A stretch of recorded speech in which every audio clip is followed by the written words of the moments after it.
kuulajad ja vaatajad, mul on nii hea meel, et te olete jälle lülitanud ennast lapsevanema kooli lainele. Mina olen Birgit, teie saatejuht ja olemegi sõudnud oma selle aasta osadega täitsa lõppu ja selle viimase osa puhul me oleme külla kutsunud väga põneva külalise, väga põneva teemaga ja täna me räägime meie kõige kallima vara ajust, muidugi laste ajust.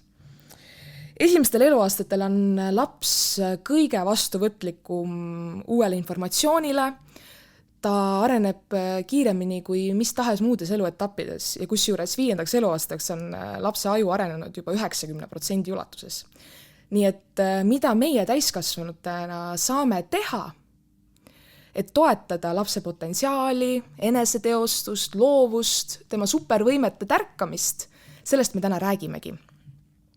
Ja kuidas muidugi me saame võidelda oma laste ajude eest? Kas see lausekõlks on tuttav? Mõne inimese tsitaat äkki. Muidugi on meil külas Tartu Ülikooli kaasprofessor ja ajuteadlane Jaan Aru. Ja enne kui ma lasen teid osa kuulama, siis soovin teile mõnusat ja rahulikku jõuluaega. Võtke aeg maha, kui vähegi saate ja olge kohal ja päriselt nautige. Nii et head aasta lõppu! Tere, Jaan Aru! Tore, et sa siin oled. Tere! Sa oled öelnud, et sul on huvi laste aju vastu olnud juba aastast 2005. Et millest see tuli? See on nii, et ega siis kõiki huvisid sa ei saagi nagu teadlikult selgitada. Et mõned asjad lihtsalt tõmbavad ja lihtsalt huvitavad. Ja see, kui hakkame seda rääkima, siis mõtled, et algust saad kokku 2 rakku ja siis nagu üle aastate kasvavad sellised inimesed nagu, mitte alati nagu mina ja sina on ju, aga nagu suured inimesed, seal vahepeal peab olema igasugune põnevaid staadiumeid ja selgub, et ongi ja selles suhtes, et see on nagu omaette müsteerium, et see niimoodi töötab. Kui paljuks on tegelikult inimese aju võimeline? Lühike vastus on vist, et palju enamaks, kui me tavaliselt seda arvame või mõtleme. Nii et see ongi nagu minu peamine üks eesmärk olnud nagu käia lastele rääkida ja lapsevanematele ja ka täiskasvanutele, et kuulge, me võime rohkem, me suudame rohkem, igaüks saab rohkem. Ja see ei tähenda mitte ainult seda, või mitte seda, et me nüüd ei kasuta osa oma ajust, me kasutame kogu oma aju, kui ma praegu näiteks vehin ka näiteks käega, aga lihtsalt saad seda paremini kasutada, saad mõistlikumalt kasutada, et seal on suur vahe, mida sa teed iga päev, mis on need tegevused ja kuidas sa oma aega sisustad. Aga miks me ei oska seda potentsiaali kasutada, et kuhu see nagu kinni jääb? Mis sa arvad? Ei, siin ei ole nagu nii, et on õige vale vastus, lihtsalt nagu selles suhtes, et võib-olla me oleme laisad. Ja õige, Yes. Ei, meie ajus ongi, ja see, ma olen siin selles osavas ajus ka üritan seda selgitada, et meie ajus on nagu erinevad jõud. See on see probleem, et inimene nagu taas ütleb, et mina olen see üks asi, mis nagu juhib, mina otsustan, mina teen, tegelikult ei ole nii. Et meie sees on vähemalt 2 erinevat jõudu. Ja üks võib olla see, et ütleb, et nii, mul on tõesti vaja see asi ära teha või ära õppida või nii. Ja siis teine jõud on see, kes on, ei viitsi, tegelikult see ei ole vajalik ja tegelikult Netflixis on hea sari või nagu vaatame TikToki või sööme magusat või midagi ja siis on nagu, et kui me saame aru, et on 2 jõudu, siis sul on palju lihtsam aru saada, et miks tegelikult on inimesega raske nagu pingutada ja miks tal raske ka oma asju saavutada. Mitte seetõttu, et ta oleks loll või et ta oleks laisk, vaid lihtsalt näiteks ka meie ühiskonnas on jõud, mis nagu toetavad liiga palju seda laiska komponenti. Ja mina arvan, et me peaksime alati, kui me räägime lastest ja täiskasvanutest, peame alati ütlema, kuidas nagu tegelikult toetada seda tarka komponenti, vaadata, et tal oleks lihtsam tõesti käitumist juhtida, isegi siis, kui inimene tunneb, et ma ei jaksa või ma ei taha, et leida siis ikkagi see võimalus, nagu, et see inimene saaks minna kaugemale, kui ta praegu on. Sa oled öelnud, et õppimine on inimese supervõime, et palun ava seda nagu mõtet. Jah, et see haakub hästi sellega, on ju, mis me just ütlesime, et võiks mõelda, et mis inimese nii eriliseks ja ägedaks teeb, aga ütlesin just see, et me põhimõtteliselt, kui me tahame ja meie keskkond seda võimaldab, me saadame väga kiiresti õppida, meie aju on plastiline, teistel loomadel on ka, aga meil on lihtsalt võimalik palju rohkemate asjade kohta õppida, eks. Ja see supervõime, selle juures kõige tähtsam sõnum on just see, et nagu, et lastele öelda, et vaata, see on suva, et sul praegu tundub, et mate on raske või ma ei tea, mis kirjatehnika on raske või tähtede õppimine või ükskõik mis asi on raske. See on suva, sest et kui sa tõesti tahad ja sind tõesti huvitab see, siis sul on võimalik kõik need asju õppida, sest sinu aju on plastiline ja see on sinu supervõime. Aga kas me täiskasvanutena ikkagi pärsime seda lastes? Või mis see pärsib seda, et see võib kaduda ajas, selline tahe õppida? Noh, et see ongi nagu üks selline mõte selle kohta, et see supervõime vallandub kõige paremini nagu sobivas keskkonnas. Ja hea kodu on sobiv keskkond. Hea lastehoid on sobiv keskkond. Hea kool on sobiv keskkond, sest võtame nüüd natuke lahti, on ju. Heas kodus on see, kus ema ja isa ikkagi vahel tegelevad lapsega, on ju, sugulased käivad läbi, mängivad lapsega, nad näitavad, see on see asi, see on see avata tass, on ju, vaatavad, loevad koos raamatuid. Siis lapse aju on nagu täpselt selle jaoks mõeldud, et just siis õppida näiteks keele kohta, inimeste kohta ja nii edasi. Ja lastehoid on see, kus tegeldakse mingite asjadega, sul on mingisugused ühised tegevused, kus õpid teiste lastega arvestama, on ju, sa teed mingeid ühiseid mänge. Siis hea kool on see, kus sul nagu õpetatakse, et kuidas õppida ja näidatakse, et nagu maailmas on väga palju põnevaid asju. Aga see on siuke ideaal.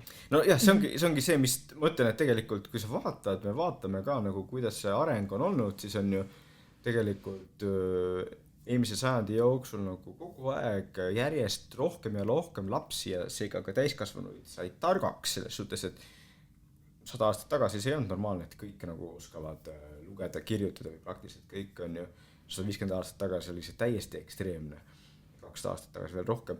Nüüd see on normaalne, sest see keskkond see, et kodudes tehakse õigeid asju, lapsehoius või lasteaedades tehakse õigeid asju, koolis tehakse õigeid asju, see on kõik nagu paika saanud. Nii et me võiksime järjest targemaks, aga nüüd me oleme selle ise tuksi keeranud, on ju. Sest nüüd me oleme siia keskkonda lisanud asjad, mis nagu ilmtingimata ei toeta seda, näiteks on ju liigne ekraanide taga olemine, võib-olla ei peakski nii pikalt sellest kõigest rääkima, on ju, aga ütleme just see, et mis mulle seda ahastust tekitab, on see, et me kogu aeg arenesime, muutusime paremaks, targemaks, kõik lapsed said haridust, kõik oli tore. Ja siis me tõime tehnoloogia, mis nagu võiks aidata, aga me oleme selle niimoodi lasknud käsutusse, et me näeme, skoorid langevad, inimeste mõtlemise tase langeb. Ja nüüd me veel vaidleme selle üle, et kas see nagu on mingi probleem või ei ole, et see on tõesti selline koht, kus ma vahel mõtlen, et okei, ma lähen ära, kolin kuskile metsa elama ja kaua ma räägin nendest teemadest ja nagu, et raske on vahel. Kas see on ka asi, mis hoiab sind öösel üleval?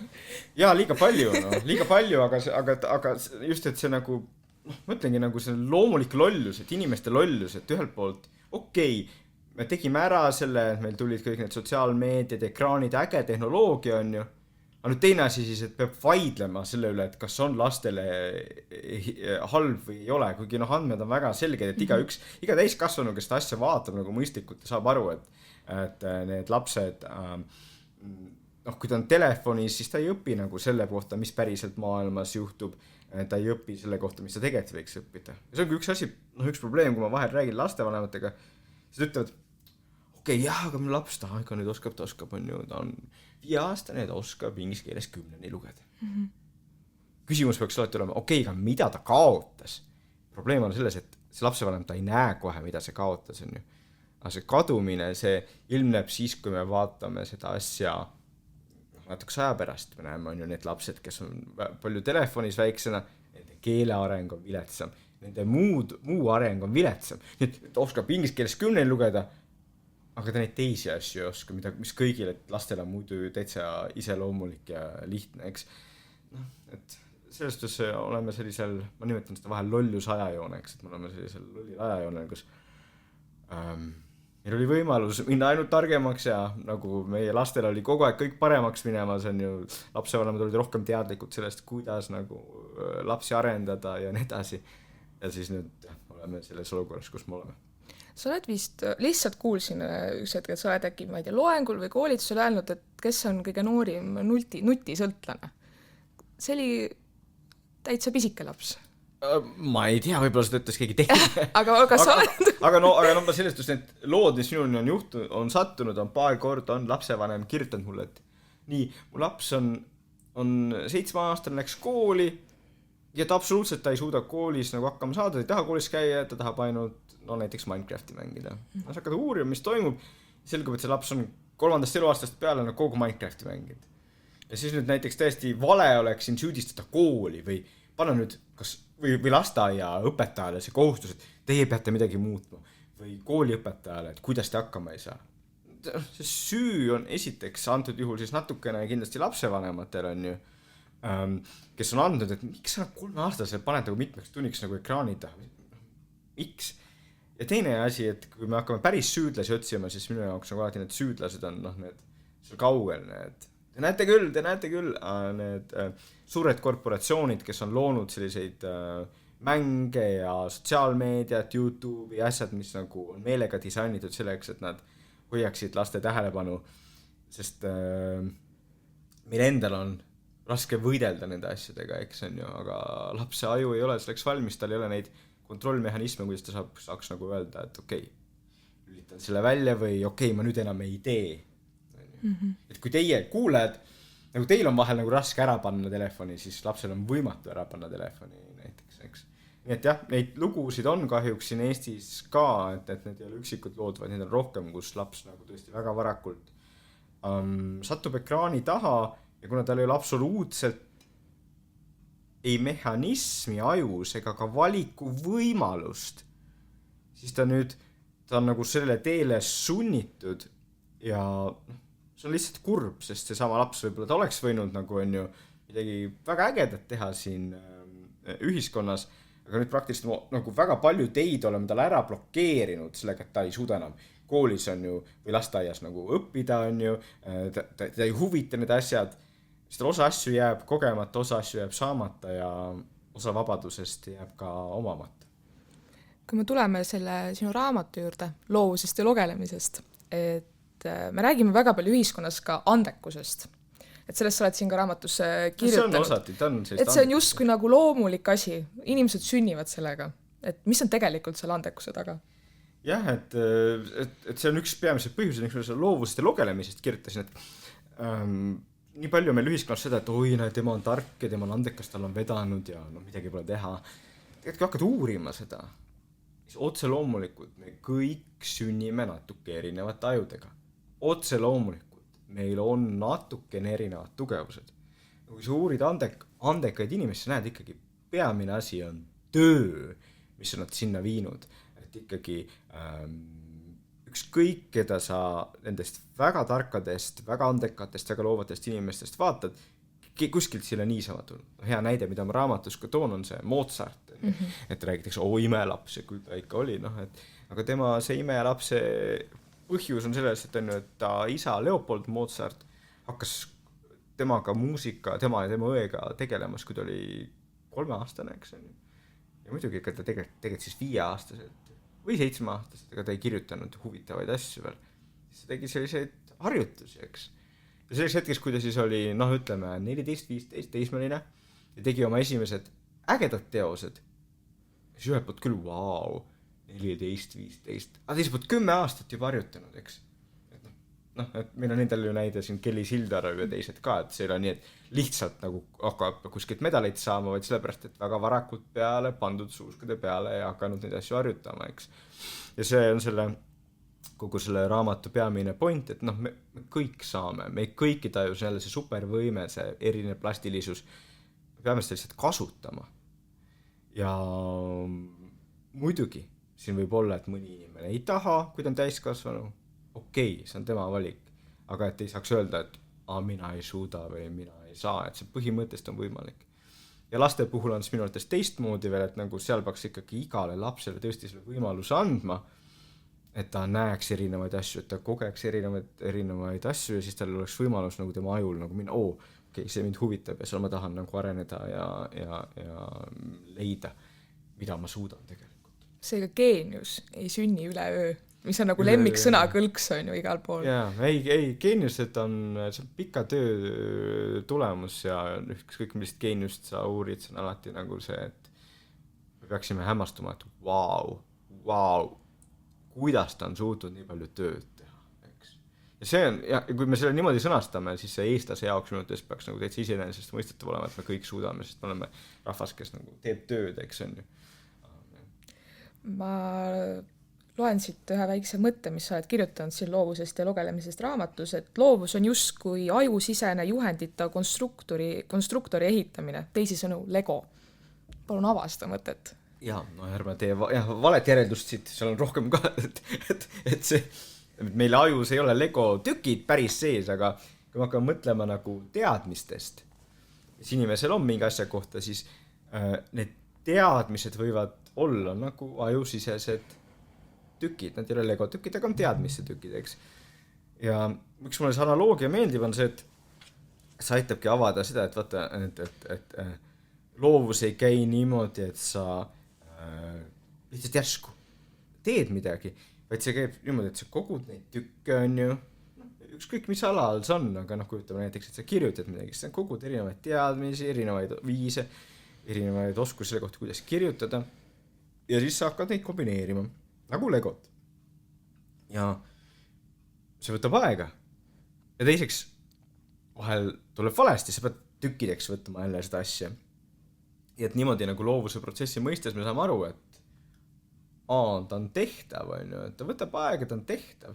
Ja teiseks ka, et sul on nagu tõesti see algab nagu nii, et alguses sul ei ole aimu ka, sul on üksikud tükid, sa ei tea, kuidas edasi ja kui sul on need 3 tükki ja siis sa nagu võrdled ennast Mozartiga või ükskõik kellega, siis on super raske.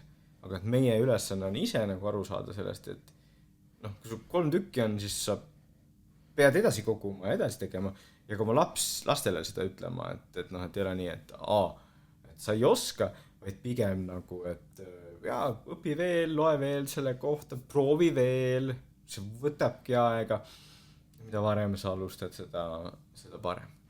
Seega loovad ideed tekivad läbi proovimise või mis? Jah, et mitte ainult, nagu seal raamatus ka hiljem esile toon on ju siis, no see on 2 asja, et üks asi on see, et me tõesti nagu selle Legoga nagu teadlikult mängime ja proovime, kirjutame ümber, on ju, noh, mina hästi palju kirjutan niimoodi, et ma kirjutan midagi, siis mulle ei meeli, siis ma kustutan ära, teen uuesti, teen ümber, on ju. Aga teine viis on see, mida siis raamatu teises pooles on rohkem juttu, et noh, kui sa oled juba päris palju ehitanud ja päris palju teinud, siis su aju nagu oskab juba seda. Ja see on võimalik see, et sul põhimõtteliselt lihtsalt nagu jalutad, järsku tuleb mõte. Ja siis nagu näib, et sa ei ole nagu mingit ehitust teinud. Tegelikult esiteks, sa oled tükid juba kogunud, sul on tükid ajus olemas. Teiseks, sa oled kõvasti tööd teinud varem ja nüüd siis kolmandaks suudab aju nagu teadvuse väliselt kaasta sama ehitusprotsessi teha, aga mitte seetõttu, et see oleks mingi ime, vaid seetõttu, et sa oled selle tegevuse enda aju sisse harjutanud, eks, noh nagu autosõiduga või ka rääkimisega, eks, et me tavaliselt lapsed jäkkusid järsku niimoodi rääkima, et alguses sa harjutad ja see ajab hästi palju ressurssi, et nad hakkaksid rääkima, aga mina ja sina kuulajaid nagu me lihtsalt nagu räägime, eks. Noh, ja siis ühesõnaga need mõtted, ideed vahel tulevad siis, kui me pusime ja niimoodi teadlikult maadleme, aga kui mul on piisavalt kaua teinud, siis võib olla nii, et sa oled duši all või vannis või jalutad või teed midagi muud, kus aju on täitsa sellises puhkeseisundis ja siis järsku tuleb. Aga lastel tõenäoliselt nad võib-olla ei oska seda nii väga aru saada. Jaa, see loovide. See teine pool, kus sul on see niimoodi järsku tuleb, see on nagu jah, lapsel raskem, sest lihtsalt sul on vaja seda kõik, et sul on ette harjutatud ja sa oled väga palju teinud. Ma kujutan ette, et neid lapsi võib olla, aga sinna peaks siis eelnema väga palju see, et nad on väga palju harjutanud, eks. Ja, no, ja siin tulles tagasi Mozarti juurde, et ta ei olnud küll laps, aga kui ta oli selline nooruk, siis tema kirjeldas niimoodi, et ma lihtsalt ma istun tõllas ja sõidan ja siis nagu mõtted tulevad lihtsalt, aga nüüd me teame, miks, kui ta selleks ajaks on 15 aastat kogu aeg harjutanud, siis ta ajus ongi see, mis tema aju teeb nagu automaatselt ja siis tulevad need ideed lihtsalt puhates, eks on ju. Jah, nii et väiksel lapsel see võtab aega, tema peab üle harjutama kõike seda nii-öelda ehitamist alguses. Seega anda talle ka ruumi nagu katsetada ja proovida ja avastada. Ja see ongi kõige tähtsam nagu just, et kui te olete lapsevanem on ju, ega te ei tea, milles see teie laps nagu hea võiks olla on ju. See tuleb ka anda erinevaid võimalusi, kas just, et ongi loomulikult laste asjad, natukene midagi kirjutame, natukene midagi joonistame, natukene teeme sporti, natukene me teeme käsitööd, siis hiljem võib natukene tulevad mingid nuputamisülesanded, veelgi hiljem kooli ajal tuleb võib-olla see, et proovib ettevõtlust, mingid asju, aga et tal on võimalus erinevast teemaldest proovida ja siis tegelikult natukene nagu avastada, et mis see, kus see temal nagu see lõpuni nagu käima läheb, eks, et see on väga erinev ja minu lastel on ka nagu see muutunud, et ei ole nii, et nagu sünnib ja siis kohe nagu, nüüd ma tahan seda teha ja seda ma teen terve elu. Võib-olla on mõned näited, on ju, Mozart ise oli see näide, et ta ei tee, tal ei olnud eriti palju muid hobisid näiteks, on ju, oma surmani tegigi muusikat. Aga muidu on täitsa normaalne ka, et lastel nagu muutub. Ja, et eriti väiksel 4-aastasel, teda hakkab joonistamine huvitama, on ju, aga näiteks tegelikult võib ta olla väga tugev matemaatikas, aga 4-aastaselt lihtsalt ei ole veel kokku puutunud matemaatikaga selles vormis, mis võiks seda huvitada, eks ju. No võib-olla mingid alged on ju sellest. Ja, aga ma mõtlengi tavaliselt lihtsalt, et kui just nagu see lapsevanem ei paku talle 4-aastaselt nuputamisülesand, see on väga raske nagu näha üldse või avastada ja ka keskmises nagu lasteaias on ju, et ei ole niimoodi, et 4-aastaselt teevad mingid hullud nuputamisülesandeid. Et see võib tulla kogemata või siis natuke hiljem, et alles koolis see selgub ja et lapsevanem peaks hästi vabalt seal võtma ja lihtsalt aru saama, et ma pakun seda, ma pakun toda ja asjad ja tihtipeale võib olla lasteaiaõpetaja see, kes nagu esimest korda märkab, et tegelikult teie laps on nagu näiteks nuputamises päris hea. Sest ma kujutan ette, et kodus nagu absoluutselt mingit sellist kultuuri ei ole, et sa mingit nuputamisülesandeid teed, siis üldse sul ei ole võimalik seda avastadagi, eks. Et mul siin taustal tuleb meelde üks lugu ühest mu heast sõbrast, kes on Tartu Ülikooli professor, kelle vanemad mõlemad on väga lihtsad tööinimesed, õed-vennad, väga lihtsad tööinimesed. Ja siis lihtsalt oli kõige noorem poeg ja siis nagu umbes seal hommikusöögilauas nagu lihtsalt hakkasid need teised mingi lehes oleva mingi mõistatuse üle arutama ja siis tema ütles kohe vastuse. Kuidas sa oskad sellist asja, eks on ju. Ja et siis sealt hakkab see, et hakatakse märkama ja siis heas kodus jällegi nagu, et ostame sulle siis mõned nuputamisraamatud, Eestis on neid nagu päris palju ja igasugu ägedaid nuputamisraamatuid, eks. Ja sealt see läheb ja siis toetatakse ja arendatakse seda ja nii edasi, et see on see, mis nagu, kus me oleme nagu ideaalis, eks, et nagu kõik on väga teadlikud sellest, et kõik lapsed on ägedad, kõigil on võimalik midagi leida ja siis natukene nagu otsime, jälgime ja siis kui näeme, et laps tahab muusikasse minna, tahab joonistada, tahab nuputada, siis me võimendame seda protsessi, eks. Me ühiskonnas inimesi paneme tegelikult päris palju kastidesse, et sina oled see loov inimene, sina oled see realist ja sina oled, ma ei tea, pragmaatik ja mida iganes, aga kas tegelikult on ikkagi kõigis inimestes see loovus peidus? Loovus on sellest, nii nagu täna oleme rääkinud, on kõigis peidus, et siin ilmselgelt nagu jällegi minu see, kuidas ma selgitan, see ei piira loovust on ju kunstiga või muusikaga, aga see ei tähenda, et siis meil kõigis on sees muusik ja kunstnik, eks, vaid just loovus selles mõttes, et me kõik suudame ehitada ja kaugemale minna oma valdkonnas, aga see loovus võib olla hoopis ettevõtluses, minu enda puhul ma ütleks, et see on teaduses, on ju, see võib olla hoopis selles, kuidas sa oma lastehoidu korraldad, kuidas sa mingit oma tööasja teed, on ju. Et selles suhtes on loovus meis kõigis ja meie lastes kõigis. Et see ei peitu ainult selles, et kas oskad, ma ei tea, luuletada, joonistada, et see on nagu täiesti nagu, ühiskonnas siuke vale nagu arusaam loov inimesest. Et see, võt just seetõttu ma selle loovuste lugelemisest ka kirjutasin, et inimestel oleks paremini aru saab, et loovus on üks äge protsess, mis meie kõigi ajus on, osad nendest, kes loovad, nad teevad kunsti ja muusikat, aga see on ainult alamhulk nagu loovusest.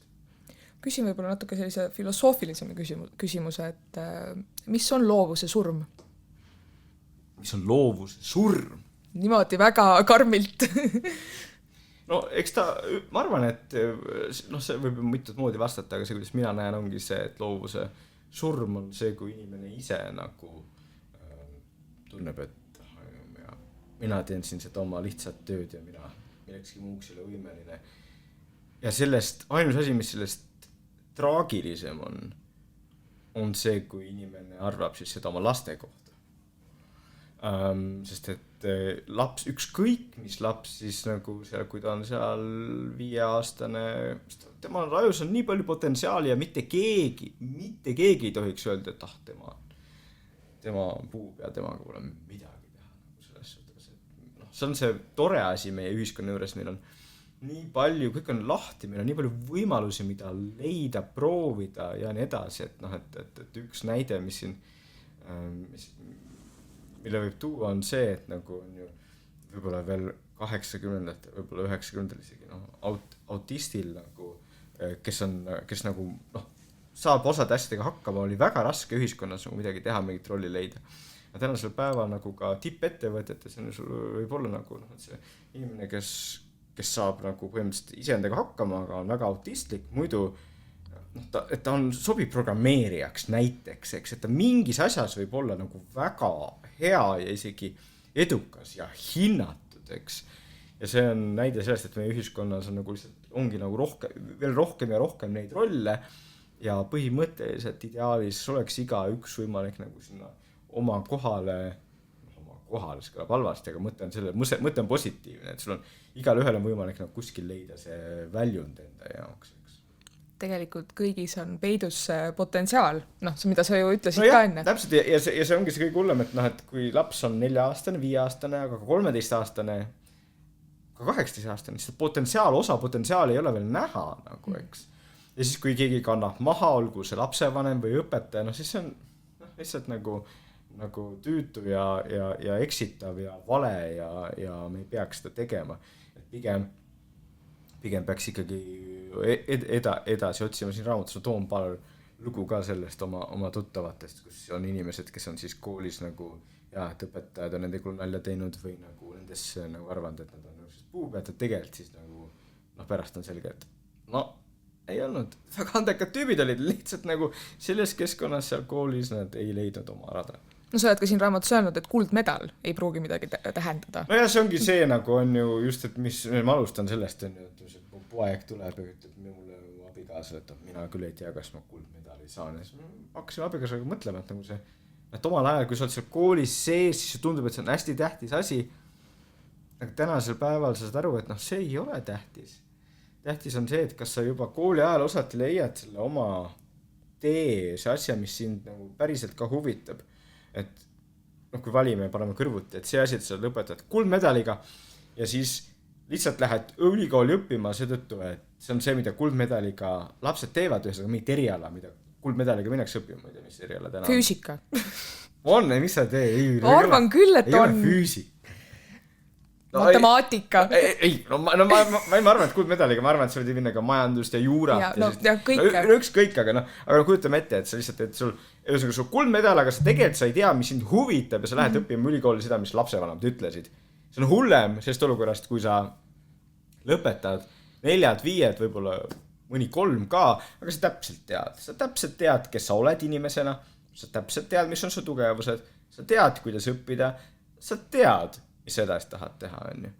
Et selles suhtes ma arvan ja kirjutan ka raamatus, et meie koolis peaks olema rohkem tähtis see, et me võimaldame noortel ennast leida, et kes nad on, eks. Ja heas koolis, ma arvan, see mingil määral toimub ka ja osati see protsess on loomulikult toimunud, et üha rohkem on sellist nagu, et noored inimesed teavad, mis see karjäär on ja erinevad ametid. Aga seda saaks veel paremini teha. Eks siis, et eneseteostus, et neil oleks võimalus seda teha. Korra enne mul hüppas see idee, et nagu, vanemad, kindlasti enamus vanemad tahavad head oma lapsele, aga neil võib olla oma peas lihtsalt mingid ootused, enda võib-olla unistused või midagi, mis sa nagu võib-olla isegi surud peale oma lapsele. Täitsa väiksest peale võib-olla, siis lõpuks ei teagi, mis tahad teha. Ja neid näiteid on ka ma ei mäleta, kas ma seal raamatus toon palju, aga noh, neid näiteid, kus on lapsi nagu väga varakult peale pandud midagi tegema ja nad on iseenesest nagu siis koolieasel väga andekad sellel alal ja väga edukad. Aga siis kui nad saavad 18, siis nad ei teagi, kes nad on, sest noh, nad kogu aeg teinud seda ühte asja, kujutame ette mingit muusikat, on ju, sest lapsevanemad on öelnud, ja nüüd ta tunneb, et teda enam ei huvita, sest ta ei teagi, kes ta on. Neid näiteid on päris palju ja seal raamatus ma ütlen, et noh, lapsevanem pigem peaks alati mõtlema just proovima ja vaatama, et noh, mis on see, mis selle lapsele sobib ja aru saama, et see ei pea olema minu uskumus või minu elu, mida see laps elab, vaid see on ikkagi, need ajud on erinevad ja see laps peaks elama oma elu. Aga võib-olla siia tasuks see sisse ka pikkida korraks, et see teine teema, mis me natuke puudutasime, aga nüüd teise nurga alt, et ma tunnen, et osades kodudes Eestis on nagu see, antakse see tehnoloogiaga kätte väga varakult, noh ekraanid näiteks, sest lapsevanemad on arvamusel, et kas on väga tähtis tulevikuoskus. Nad peavad seda kindlasti varakult õppima. Ja see on lihtsalt nii vale mõtlemine, seda ma kirjutan ka oma raamatus osavas ajus lastele ka, et vaata, nagu mingit nutitelefoni kasutada, see on ülilihtne. Iga laps õpib ära, ükskõik, kas ta saab 4-selt, kas ta saab selle 8-selt, kas ta saab 13-selt, kas ta saab 28-selt, iga tahes õpib ära. See ei ole keeruline, seal ei ole mingit oskusi, mis sa pead nagu omandama. Noh, me näeme ka seda tihtipeale, et Eestis ka vanaemad, vanaisad ka õpivad ära. Võib-olla läheb nats rohkem aega, aga ikkagi õpivad ära. See ei ole keeruline asi. Mis on keeruline asi on, kuidas kasutada oma aju. Ja jällegi, et kui siis nagu see laps on selle tehnoloogia keskel, on ju seal 2 tundi, 3 tundi päevas, nagu see 5-aastane, siis ta ei õpi seda, kuidas oma aju kasutada. Näiteks, et kui ma lähen närvi, kuidas ma siis sellega toime tulen. Eks see on normaalne asi, mida 5-aastane, ta läheb närvi, karjub ja ta ei saa hakkama, aga et siis lastehoius või lapsevanemad nagu toetavad seda, et okei, teeme seda ja rahuned, on ju. Et inimene õpib enda aju kasutama tegelikult. Nii et siin ma tunnen, et nagu on üks asi on see, et lapsevanemad võivad nagu peale suruda mingid oma huvisid ja asju, aga teine asi on ka, mis Eestis on selle eraldi nagu Eesti haigus on see, et lapsevanemad on valel arusaamal sellest, et millises vanusest see tehnoloogia tegelikult nagu kasulik on lapse mõtlemisel. Ja palju ka antakse ju tegelikult ka lastele siis seda ekraani, kui ma ei tea, nutab või on nagu närvis, et vaatad äkki multikat, läheb kergemini üle see tunne. Ja, et see on see probleem, jah, et ja haakub hästi selle, kus ma ütlesin, et siis mida selle aju tegelikult õpib on see, et kui ma olen stress, siis mul on see nagu ainus see nii-öelda vahend, mis mind rahustab, nii-öelda lutt. Ütleme, kuidas see on, et see on lutt, eks. Ja siis, et see laps siis ka teismelisena, et ta tegelikult ei tule oma tunnetega toime, siis ta on üha rohkem selline surnud ring, eks. Ja 3-aastaselt on lastel suurim küsimuste faas. Ütlesid seda ka seal oma raamatus. Ja enam-vähem seal on. Enam-vähem. Miks? Aga miks me inimestena kaotame selle iha küsida? On see mingi ajuga seotud, et kas see ongi just see 3-aastase teema või me tegelikult oleme uudishimulikud ka edaspidi? No ma ei tea, sellest, et mina olen teadlane, nagu ma kogu aeg küsin nagu küsimusi, mis teiste inimeste jaoks muidugi nimelikud, et sellest, et kõik inimesed ei kaota seda. Osad inimesed küsivad terve elu, aga jah, eks ta on osati see, et lihtsalt meie ajus on palju rohkem teadmisi, need palju küsimusi me vastame nagu, me teame juba vastuseid, nagu, ma olen lihtsalt palju rohkem õppinud, on ju. Aga teine on ka see, et tõesti, ega meil siin Eestis ei saa öelda, et meil on hea küsimise kultuur ka, on ju, et selles suhtes, et see on muutunud, see on paremaks läinud, aga kui mina omal ajal koolis olin, siis ikkagi olnud nii, et sul olid kombeks see, et nii, kas teil küsimusi on, kellel on oma küsimus, või sa lihtsalt istud ja kuulad, on ju. Et siis see kooliaeg on selline, kus õpid väga palju nagu mõtlemist ja ka kasulikke asju, aga et tegelikult võiks rohkem õppida ka seda, et kuidas küsimusi esitada. Sest ma ise olen ka siin raamatus vist kirjutasin, et pärast kooliga ma käisin väga heas koolis ja nagu siin kuulda võis lõpetasin selle väga hästi, on ju. Aga ma hakkasin nagu teadlaseks, ma sain aru, et ma ei oska tegelikult küsimusi küsida. Siis pidi seda kõik õppima nagu uuesti. Ja seda, kui ma koolides käin rääkimas, siis ma alati ütlen ka, et laseme lastel küsida ja kui ma ise laste ees olen ka, siis ma lasen neil küsida võib-olla pool ajast, isegi läheb selle pealt nemad küsivad. Mis on päris fantastiline ja kuidas nagu seal need algklassides on väga palju küsimusi, siis see väheneb järjest. Mis on natukene, seal on mitu põhjust, aga mis vahel on kurb on see, et see on natuke loomulik, et seal 7-9 klass on see, kus on nagu, lastel on kõigest nagu suva, on ju. Mis vahel on kurb on see, et ka gümnaasiumis lapsed nagu tegelikult nad ei suuda nii hästi küsida, kui nende sama kooli nagu 1. ja 2. klassi lapsed. Ja siis kõige kurvem on vahel see, kui õpetajad oskavad küsida. Aga see ei ole alati nii, ütleme ausalt kõikide õpetajatega selles suhtes, et on ikkagi neid kordi, kus oled õpetajate ees ja see on nagu et väga head küsimused on kogu aeg. Seal võib ka olla ka ju see, et tal võib-olla isegi on peas mõni küsimus, ei julge küsida. Jaa, seetõttu ongi, et kui mina käin esinemas, ma alati üritan hästi sellise loomuliku ja sooja õhkkonna teha, et, nagu, et küsimine on nagu see, kuidas nagu tegelikult teadmisi saadakse ja ma ise ka mõtlen, et mina ei tea kõike, ma kogu aeg küsin ja kui neid raamatuid vaadataga, siis need raamatud peamiselt sellest, et ma ise küsin küsimusi. Küsid ja vastad. Ise küsin ja vastan. Tihti vastused jäävad poolikuks ka nagu veel. Natuke filosoofiliseks isegi kohati. Ja ei aga see ongi see esimene populaarteaduslik raamat oli see Ajust ja arust, eks. Ja seal alguses selle pealkiri oli nagu vastuseta küsimusi ajuteadusest on ju. Lõpuks enne trükki minekut meil tuli parem mõte pealkirjaks. Aga mõte oli, miks ma räägin seda, et see pealkiri isegi oli see nagu vastuseta küsimus, et sa küsid, miks me magame või mis on teadvus. Need küsimused ei saa kohe niimoodi vastata, on ju. Aga samas see, et sul see küsimus, see toob minu silmadesse sära, et see on nagu võimalik teha midagi ja me ei tea asju veel. Äge. See on ka minu esimene kokkupuude sinuga, see raamat. Väga kerge lugemine oli. Jaa, võib-olla mõni süüdistab, et liiga kerge, aga samas Ma olin 18, sobis. Ei, see ongi see mõte, et vaata, et teadlased vahel peavad, me oleme väga tähtsad ja me ikka oleme väga keerukat juttu. Keegi ei saa aru. Et minu arvates teadlase roll, üks põhiroll on ikkagi nagu anda tagasi sellele ühiskonnale ja on ju, vaatajatele, kuulajatele, et sa pead rääkima nii, et inimesed aru saavad ja siis ei pea kõigega nõustuma, aga et teil on võimalus nagu seda edasi mõelda, et ma sellest pole niimoodi mõelnud, eks. Et see on see tähtis asi nagu seda anda seda inspiratsiooni, et inimesed kui nad tahavad, võiksid teistmoodi mõelda.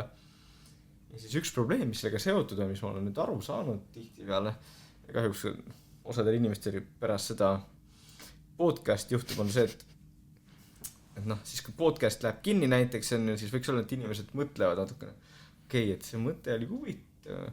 Aga tegelikult on nii, et sul on kohe järgmine asi edasi, hakkad kohe töömeile vastama ja siis korraks võib-olla oli see võimalus, et sa nagu mõtled ja lähed oma mõtte kuskile, aga siis tegelikult see elu surub peale ja sul ei ole aega. Et see üks asi, mida soovitada siin, eriti võib-olla siin jõuluajal ongi see, et võtke seda aega endale, nagu et sa ei pea kogu aeg midagi tegema. Need mõtted ja võimalus nagu ümber mõelda on tegelikult siis, kui meil on seda aega ja ruumi. Aga jõulud on ka vist üks stressirohkemaid aegu, sest inimesed teevad selle. Ei, see on kahju selles suhtes, et ma ütlen, et ma soovitaks ja loodaks, et igaüks saab nagu leida neid hetkiga, et ei pea kõik täis olema kogu aeg ja midagi kogu aeg tegema, vaid nagu, et on ka mõned hetked, kus lihtsalt saad mõne asja peale mõelda ja mina olen küll alati niimoodi seda jõuluaega teinud. Lapsed on praegu on ju ja siis on nagu natukene raskem, aga et alati sa üritad selle hetke leida, kus sa nagu lihtsalt istud ja oled ja heal juhul nuusutad seda kuuselõhna ja siis vaatad, mis mõtted pähe tulevad sellest. Teen siia ühe vahele põike, et kas sa teadlasena usud ka saatusesse?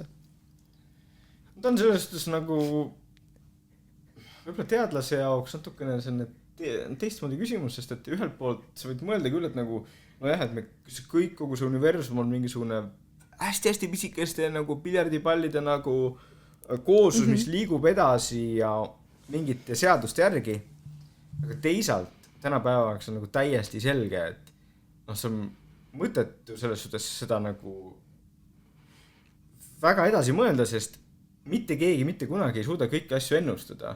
sest me ei suuda kõiki neid asju mõõta, noh, see tuleb kvantmehaanikast, et sul ei ole võimalik neid asju kõiki korraga nagu mõõta ja siis seega sul ei ole tegelikult võimalik neid asju korraga ennustada ja siis noh, mis me ikka räägime, et pigem siis nagu elame ja kasutame seda, mis meil on. Miks ma küsin seda, võib-olla sul on seda väga palju küsitud su nime pärast. Et kas sa tunned, et see on nagu mingit viisi saatus? See on tegelikult psühholoogiline uurimistöö, või noh, see ei olegi psühholoogiline, see on nagu võib-olla selline sotsiaalne uurimistöö on näidanud küll, et nagu inimeste ja nende nimede vahel on seos, et nagu Ameerika maal siis nagu, et kui sul nimi on Laura või mingid taolised vormid, siis sul on mingi kerge tõenäosus suurem minna nagu siis näiteks õigusesse, lawyer ja niimoodi, et sul mingi seosed on, ma ise ei ole seda, endale ei tahaks niimoodi tunnistada ja õnneks mul on neid sugulasi ka, kes ei ole kõik nagu ajuteaduses on ju, aga jah, et hea nali see ju on ja selles suhtes, et et sul tõesti see, nagu see raamatu pealekiri on ju ajust ja arust on võimalik teha ainult seetõttu, et sul on nagu selline perekonnanimi. Ka äge. Tuleme tagasi siis teema juurde, et... Või ma ütlen, et ma käin ringi ja see üks viis, kuidas nagu alustada loengut tehisintellektist on see, et tegelikult mingil põhjusel ja ma ei tea miks, mulle meeldib rohkem tehisaru. Aga et ongi, et nagu muidugi kasutame ära siis seda. Ja. Muidugi, aga siin on väga hea, sa rääkisid juba tehisarust, et kuidas inimese loovus erineb justkui nii loovast tehisarust. Samas oled siin tegelikult raamatus puudutasid seda väga palju. Jaa, et see osati see raamat sellele küsimusele ka vastab. Et kui me vaatame loovust kui väljundit, millise pildi sa suudad teha, millise teksti sa suudad kirjutada. See on tehisaru meist kõigist, mitte päris kõiges, aga põhimõtteliselt üle on ju. Eriti kui on kiirusarves.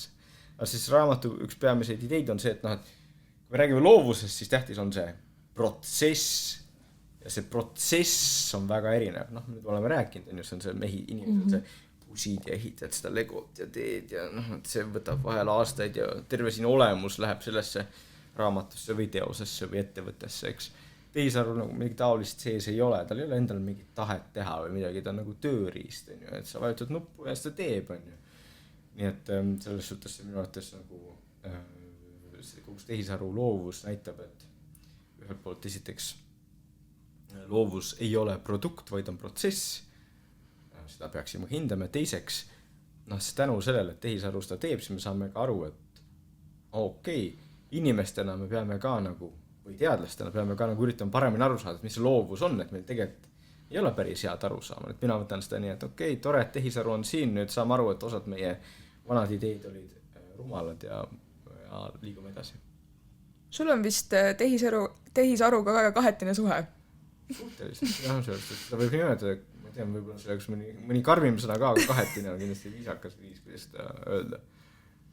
Jah, et ühelt poolt ma olen ju töötanud Tartu Ülikooli arvutiteaduste instituudis ja me teeme uurimistööd tehisaru suunal ja näiteks olen ju juba aasta algusest kogu tegelen T-hüppe programmiga, eks. Teiselt poolt nagu lihtsalt ma näen, et tal on nagu väga negatiivne tagajärg meile, meie mõtlemisele, nii ja siis ma üritangi neid asju nagu balansseerida ka on ju selles suhtes, et nüüd T-hüppesse näiteks me koheselt koos siin teiste nutikate inimestega tõime selle mõtte, et ei, see ei saa olla lihtsalt, et sa annad nagu noortele kätte ChatGPT, vaid me peame tegema nagu ChatGPT plussi, kus on nagu asjad, mis me ise arvame, et tõesti nagu aitab laste mõtlemist toetada, eks. Jah, niimoodi me kogu aeg üritame balansseerida seda. Sul on üks väga hea lause. Ma loen seda ette. Ei neid on mitmeid. See on päris hea. Et me ei pea võitlema nutiseadmete vastu. Oskaksid lõpetada ka? Vaid me peame võitlema laste ajude eest. Ja, ise enda ja oma laste ajude eest. Ja, et see on see võitlus. Et ongi, ma nagu esinesin ikka siin ja palju vahepeal teemadest kõik. Ja tema on see tuntud nutiseadmete vastane. Mida nutiseadmete vastane? Absoluutselt ei ole. Selles suhtes need tööriistad, mida võiks kasulikult kasutada. Aga, nagu ma juba enne ütlesin, me oleme seal lollil ajajoonel, kus peamine asi, mida sealt tuleb, ei ole mitte töövõimekus oma aju toetada, vaid on mängud, videod ja nii edasi, on ju. No, et see vahe nagu, et see, kui laps võtab nutiseadme välja, siin on potentsiaalselt nagu nüüd läheb see universum, läheb multiversum, läheb 8, nii. Üks asi on see, et ta võiks hakata niimoodi, et okei, et mul siin, ma mõtlen, kuidas see nagu, see füüsika, ma ei saanud aru sellest asjast, on ju. Et noh, räägin siin näiteks tehisaruga või vaatan järgi. See ajajoon, kus me tahaksime olla. Aga teine on see, ma vaatan, scrollin siin TikTokis, on ju 6 tundi. Noh, et ja meie võitlus, jah, et seetõttu ta ei tohiks olla nagu nutiseadmete vastu, vaid alati see, et mida see laps nagu teeb sellega, aga osati me ei saa nagu, et see kõlas näiteks valesti, sest siin tundub, et me paneksime vastutuse lapsele nagu, et vaata, et sina nagu targasti kasutad. Aga nüüd, kui sul on nagu ühel pool, siis on ju see iseenda huvi, nagu tegeled näiteks füüsikaga või muusikaga. Ja teisel pool on see triljonid väärtuses ettevõte, näiteks Meta, kelle ainus eesmärk on sinu tähelepanu hoida sellel oma programmil siin. See ei ole aus võitlus. Ja me peaks jätma lapsi omapäi sellesse võitlusesse. See ei ole okei, et need ettevõtted üritavad manipuleerida meie ja meie laste ajudega. Miks see on okei? Ja miks me Eestis nagu sellest aru ei saa? Nagu, noh, ma loodan, et see arusaam vaikselt tuleb. Ja see on üks põhjus, miks ma kirjutasin selle uue raamatu Ajuvabadus. Et just, noh, et nendes eelmistes raamatutes ma seda 2 ajajoont nagu niimoodi välja ei toonud, aga nüüd ma olen ise sellest aru saanud, et nagu, meil on tõesti nagu võimalus minna nagu targalt, aga praegu me oleme liikumas sinna rumalasse ajajoonde ja kui me sellega varsti ei tegele, siis meil polegi enam nagu kedagi, kes nagu siin midagi ümber mõtleks. Kas siis meie ajud on nagu nii nimetatud vangis, kui sa räägid ajuvabadusest? Kogu selle raamatu kontseptsioon sündis, mul oli palju ideid juba oli, aga see kontseptsioon sündis, kui ma rääkisin üritusel ja siis rääkisime natuke, jutt läks ka selle peale, et kas koolides keelata nutiseadmed. Ja siis 12. klassi abituriendid, targad, noored inimesed ütlevad, see ei ole õige, et nagu noorte vabadust piiratakse, et me ei ole selle poolt. Ja ma sain aru, et targad inimesed, mitte ainult need noored, vaid nagu meie ümber ja kõik. Et kui me seadusest räägime, siis tundub kohe, see on piiramine. Aga me ei saa aru, kuidas, et algoritm ka piirab näiteks. Me ei ole seda teadvustanud, et see, et sa nagu TikTokis selle järgmise ja järgmise ja järgmise ja järgmise ja järgmise video vaatad, et see ei ole sinu vaba valik. Vaid see tuleb täpselt sellest, et sa niimoodi disainitud ainsa eesmärgiga sinu tähelepanu hoida. Sinu lapse tähelepanu hoida. See on meelega nii tehtud. Ja seega, kui sa seal oled, siis sa oled tegelikult vangis, sa oled seal lõksus, millest see lapse aju ei saa mitte midagi. Ta ei saa mitte mingit kasu. Kasu saab siis see suur korporatsioon seal, eks? Yeah. Ja et kui me seda teadvustame ja võib-olla, et kui me selle välja ütleme niimoodi, et siis on rohkem lapsevanemad, kes saavad aru, et tõesti see on mõttetu nagu, miks nagu, sest mulle tundub, et eestlase jaoks see vabadus on tähtis ja see on tähtis, et me ei ole kellegi orjuses ja miks me peaks olema nende suurte ettevõtete orjuses. No see on nagu okupatsioon jälle, eks on ju, mida meil ei ole vaja, me ei ole ise valinud seda, on ju, ja see on täitsa nagu teadmata tulnud meile, et noh, ühesõnaga seetõttu ma kirjutasin selle uue raamatu. No ja algoritmid ju ka, et mida rohkem võib-olla inimesed mõtestaks seda, et algoritmid töötavad nii, et mida rohkem sa ühe video peal või mida sa like'id kõige rohkem, seda rohkem sa saad täpselt sama sisu, ehk siis mida rohkem sa oled sõltuvuses sellest sisust.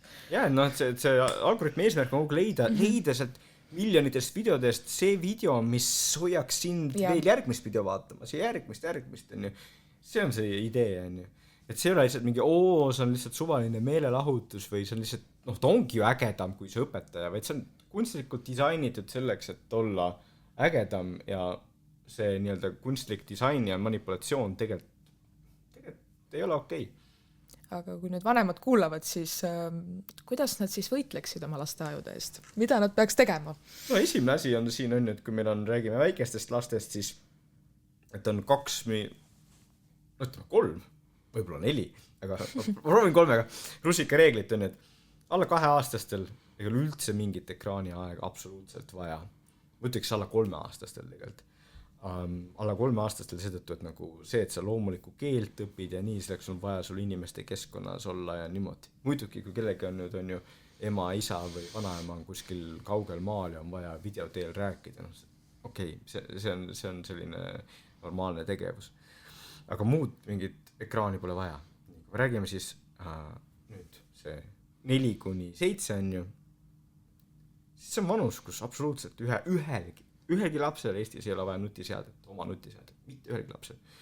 Ja see piir nagu seal vanuses 4-7 võiks jääda nagu maksimum tund.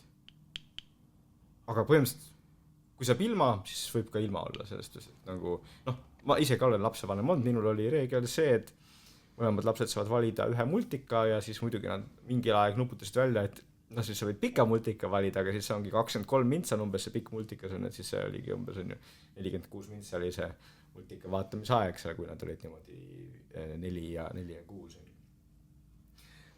ja osati see aeg on mul siiamaani, et mul lapsed nagu on pahased vahel, et me oleme vanemaks saanud, me ikka sama palju vaatama. aga see on nagu, see oleks nagu siis nagu lisareegel, et okei, ma lähen ikkagi nagu selle juba 4. rusikareegli peale, et 3. rusikareegel oleks siis see, et kui sul ei ole koolis nagu, kui sul on võimalik nagu mitte seda aega nagu eriti pikendada, siis ära pikenda ja täpselt minu enda näide on, et ma ütlen, et mu lapsed siiamaani nagu neil on see nii-öelda nagu 2 multika reegel, nad vahel muudavad seda, et poeg kasutab seda mängimiseks, aga ikkagi, et tal ei ole see on ju mängimisaeg 3 tundi, vaid tal ongi see ikka endiselt seal on ju see 2 multika aeg. Ja 4. rusikareegel on see, et see ei tähenda kooliealiste puhul, et üldse ei tohiks siis sellest, näiteks ütleme on ju 50 minutist rohkem nutiseadme aega olla. Sest näiteks, kui nüüd lapsel on mingi huvi, mida nutiseade saab toetada, ja me räägime nagu mitte siis huvist on ju TikToki videosid vaadata, vaid nagu joonistamine näiteks, muusika tegemine, robootika, siis see aeg muidugi võib veel lisaks olla, et minul ka tütar on joonistaja, nii et siis tema joonistab tahvlis, nüüd on 10-aastane ka on ju, ja poeg, tänasel päeval ta nii palju ei tee, aga siis kui ta oli selline 8-aastane, siis ta programmeeris roboteid ja siis see on ka nagu aeg, mis on nagu lisaks on ju. Ta on osati nagu ekraani aeg, aga ma näen, mis ta teeb seal on ju ja siis see toetab tema eneseteostust ja loovust, eks. Et me peaksime aru saama, et seal on vahe see ja see kõige ohtlikum tegevus on just see nagu lihtsalt nende mõttetute nagu TikToki videode vaatamine või siis ka poiste puhul tihti see, et see on nagu lihtsalt 5, 6, 7, 8 tundi ööpäevast nagu mängid mingit mängu.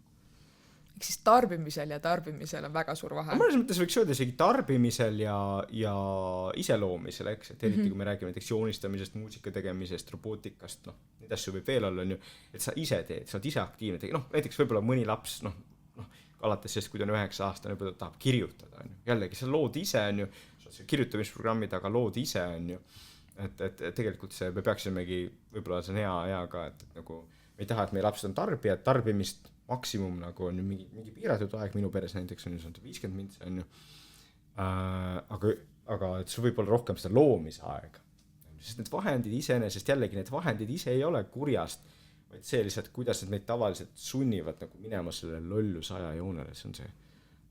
Aga kui sa võtad nii-öelda nutiseadmed kõrvale ja räägid võib-olla sellisest päriselu võitlusest oma laste ajude eest. Päriselu võitlusest, oho. Jah, kui me võtame selle nutimaailma ära, siis mida sa siis soovitaksid?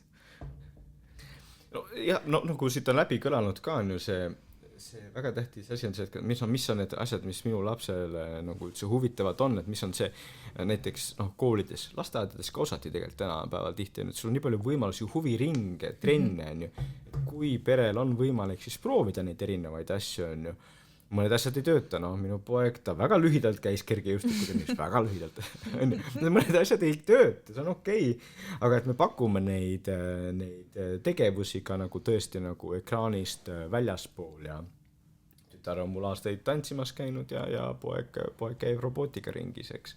Aga et me otsime neid võimalusi ja noh, jällegi siin mõni lapsevanem läheb ka ekstreemsusesse, et nagu siis on lapsel on terve see õhtu nagu täis, et eriti kui nad siis koolis käivad ja on koolitööd ka, siis ei tohiks olla nii, et sul nagu lihtsalt, et see laps jõuabki koju kell 7 ja siis ta ei ole õppinud ja söönud ja noh, et üle ei pea pingutama.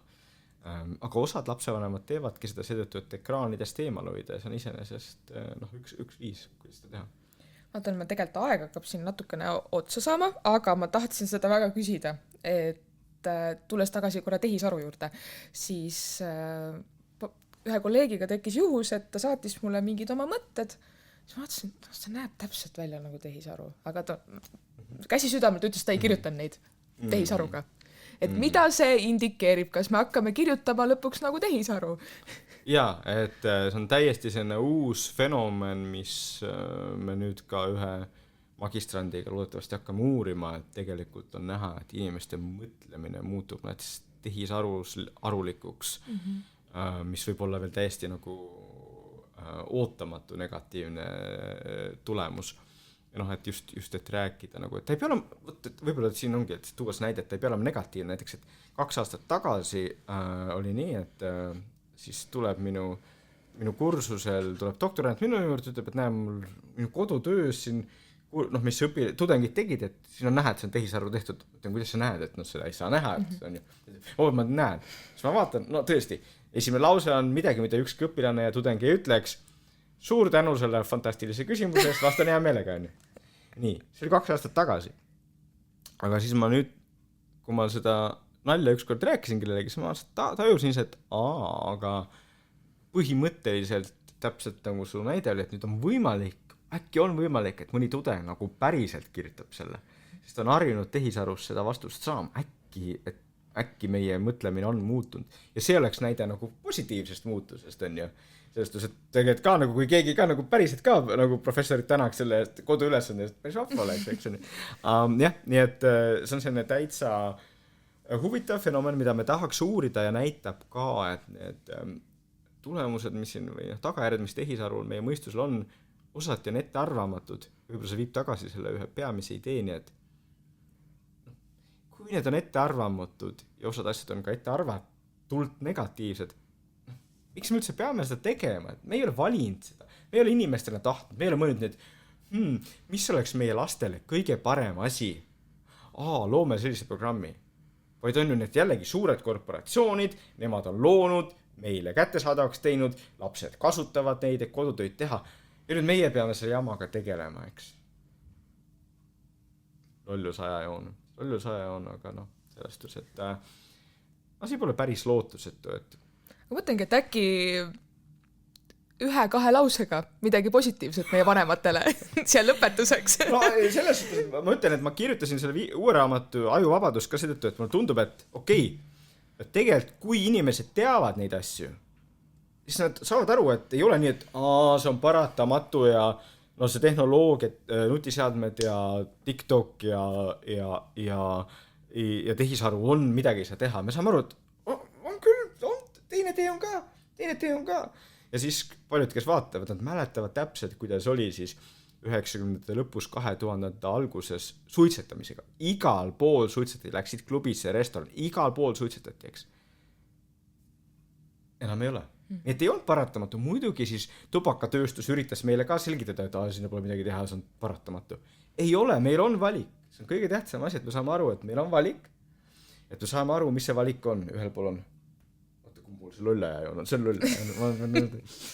Et see on ajuvabadus, ühesõnaga rumalaja joon, kus me lastes nagu toetame seda nende napakat süsteemi, millest ma rohkem kirjutan ka selle osavas ajus. Aga et meil on ka teine ajajoon, kus me toetame ajutee vabadust. Me toetame seda, et iga aju suudaks ise mõelda, kus me toetame seda nupukat süsteemi. Kui niimoodi sõnastad, siis tundub, et tegelikult iga lapsevanem teab, kumba ta arendada tahab endas ja oma lastes. See ei ole lihtne, kuna me võitleme nende suurte korporatsioonide vastu, aga me saame seda teha koos.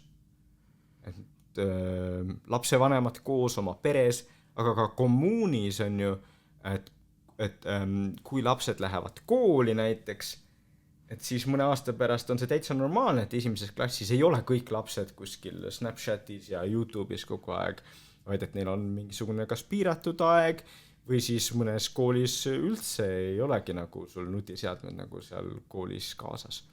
Meil on valik ja me oleme varemgi nagu oma vabaduse eest võidelnud siin eestlased, me oleme varemgi võitnud, nii et teeme ära. Tee valik oma lapse heaks. On nii? Terve Eesti jaoks tegelikult. Et selles, et see ongi, et oma last hoida, siin tuleb natukene nagu kõigi eest seda teha, sest et see on väga raske, kui sinu laps nagu on ainus, kes siis seda võitlust võitleb. Ja võib-olla mõtleks ka seda ka siin kuulajatele, et tegelikult, kui teie mõtlete, et see tõesti, et tundub õige ja peaks nendesse piirama, siis tegelikult neid lapsevanemaid on. Neid on Eestis päris palju. Tihtipeale lihtsalt nad ei leia üksteist ja nad nagu siin võib-olla oleks vaja mingit sellist organisatsiooni või mingit organiseeritumat viisi, kuidas nad seda koos saaksid teha. Aga jällegi, et me oleme seda varem ka teinud ja me saame sellega hakkama. Nii et teeme ära.